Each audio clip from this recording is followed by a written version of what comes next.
everyone, Jeri Bellini here from Recycled Parts for Art, and today's video is shop updates. And I have a few metal things on my table right now, and these are vintage metal tags. Some of them have color. They have some numbers and some letters stamped on them, but I thought they were cute as all get out, and they come in brass, and I think there's brass even under the painted ones. So they're painted and some aren't. And these could be used, as well as these other tags could be used for mixed media. They could be used to hang off the side of your journal. These are thin enough. Now they do have some letters on them as well and some numbers, but you could use a metal punch and you could punch a word on here, I think. That would work. And they remind me of like dog tags or something. But they're old, and I thought they were pretty cool. And these are pieces that go in a record player. So like an old 33, I think they were, the old records. And it says on here, Webster Chicago Corporation. And so you could use these in a record, but you could also use them in mixed media, restoration, assemblage art. What is that art called? Robot art or something, where they put different pieces of metal together to make people. So yeah, this would make a nice face, and just use your imagination. Oh my gosh, mine goes crazy. All right, this is a pile of beads that I found, a big bucket of beads that were in these little baggies, and the beads are all glass and semi-precious, and there's some really beautiful beads in each of these baggies, and I have a whole bunch of them in different colors. And so I thought I would put them in the shop, and I just wanted to tell you just a little bit about the type of beads that I carried in my shop. They were glass.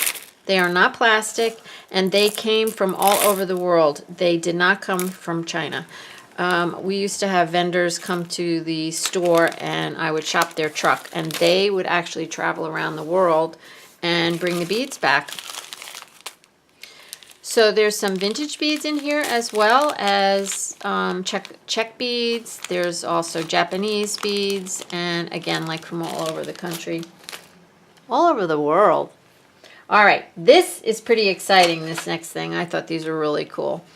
They're old clock faces, and I think they're awesome. Let me put my ruler here so you can get a judge of what size they are. And I really just barely wipe them off. I don't like to clean things before I put them in the shop, believe it or not. I don't want to ruin the integrity of the piece. So I let that up to you. I just give them a quick wipe to get any cobwebs off, and I leave them. Now these look like, this is just metal, and this is metal as well, but this looks like it has a cardboard or paper on top of it.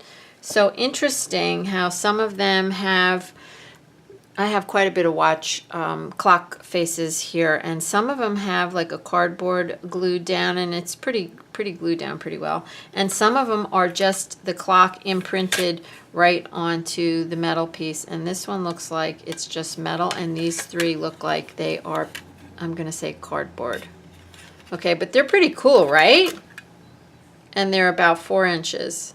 And the back is just some beautiful rusty metal. And you could, I was thinking, you could even use these, you could bend these down because they are bendable. You could bend them down and hold them onto something, you know, so that would be kind of cool. And you can make one of those robot people. And you could do a lot of things with these. I would personally, because my mind always goes to altered books, that's what I would do. All right, so same thing with this, and I actually separated some of these clock faces out by size. This one is all metal. These are some kind of cardboard on top of them. But aren't they amazing? Oh, I just love them. And the backs are just as beautiful as the fronts. So they have these little pieces of metal on there. You can just push them down if you wanted to lay them flat on top of a journal. All right, these are a little bigger, and I have two of these that are slightly dome shaped. You see that? And these are total metal, no cardboard, both of these. And then these have cardboard on them with metal. And that cardboard's not going anywhere. And these two are just metal with no cardboard, and you can feel the numbers are raised. See, and I just love that you can see the imprint on the back from the numbers. I just love all this dirt on it. It's character. All right, here, these are seriously cool. And yes, these are metal, but this is cardboard on top. And these are West clocks. And they're square. And they are, you can see, about 4 inches. And they are very similar. Okay. And, all right, and these round ones I thought were pretty cool. Big Ben, West clock. And this one actually has a date, January 25th, 1935. And again, a little bit of cardboard on the top and the metal back. Big Ben, Big Ben. This one does not have cardboard on the top. Big Ben. All right. Awesomeness. Tintypes.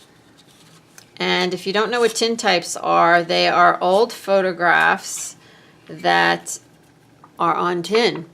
Yeah, isn't that cool? You hear that? All right, so they're very old. I couldn't tell you, there's no date on them, so I can't tell you exactly, but they look like they're from the 1800s. And you can see the photographs. This one's pretty dark, so I'm going to pick it up and show you. And it's a woman, and she looks a little sad because she's in the dark. Anyway, she's pretty cool anyway, but I just wanted to point out that it is not the camera, that it is dark, but you can still see her. So these will be in the shop per each, not sold as a set. All right. I wanted to show you these envelopes. These are first, what do they call them? First day of issue stamps. And what they did is they put the stamps on the envelope and they mailed it to themselves. And they are sealed shut.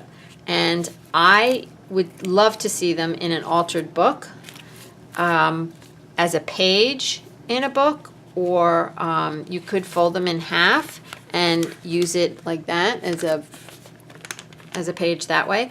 But I would love to see some artwork done on here and have it in the book that way. So it says first day of issue, and they are from the 50s, anywhere from like 53 to 57, I think I saw. Oh, some of them are open. Now a couple of them are in actually a plastic sleeve.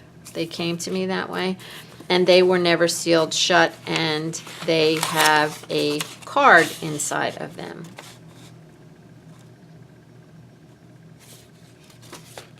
And so if there's a card in there, the card stays. And the ones without the cards appear to be the ones that are sealed. And I'm guessing they were sealed on purpose. I'll do that later. On purpose. All right, so those. Now, I saved the best for last. Well, you know me, I love books. So I have to show you, these are teeny tiny little journals. And look at how cute they are. All right, so let's start with this one. It's a burgundy leather, and it looks good front and back, and it's a memo, like a memo pad, and it opens like that. And it is from 1926, and I'm gonna just kind of thumb through it, and it looks like they were keeping track of their hours, and the writing is all on this bottom page. So I thought it would be really cool if you flipped it around and did some art on this page, the back of the and leave the pencil drawing. But that was just my idea, so that's that one. It is about 2.5 inches wide by about a little bit over 4 inches long. All right, so that's number one. Number 2 is this little memo book. It says indexed. When you open it, it's got the index here. And this one is from 1942, pencil mark, and it looks again like they were keeping track of hours. 1943, and it looks like all the pages, there's a little piece of scrap paper in there. That will stay with the book. I always leave the paper that I find in the book. And looks like people were making $1.30. I don't know. It's crazy. And I love looking at these things. Anyway, the book is full of pencil marks, and again, you can use it for collage fodder, or you could just journal right on top of it. And the paper's nice. It's nice paper. It feels good. All right, memo book number 3. This one had this little thingy in there, and it's a little calendar from 1959, a little booklet calendar. So that will stay, and it says 1955, and this one is in pen. And it looks like all the pages are written on. Okay. Oh, probably the last 10 pages are not. And cute little book. All right, that stays in there. This one happens to be my favorite because of the shape. It's a very odd shape. It is about 5 1/4 long by 2 1/4 wide, and it reminds me of a mini ledger because of the shape. And it's from 1931. It's graph paper in here. I don't know if you can see the graph paper.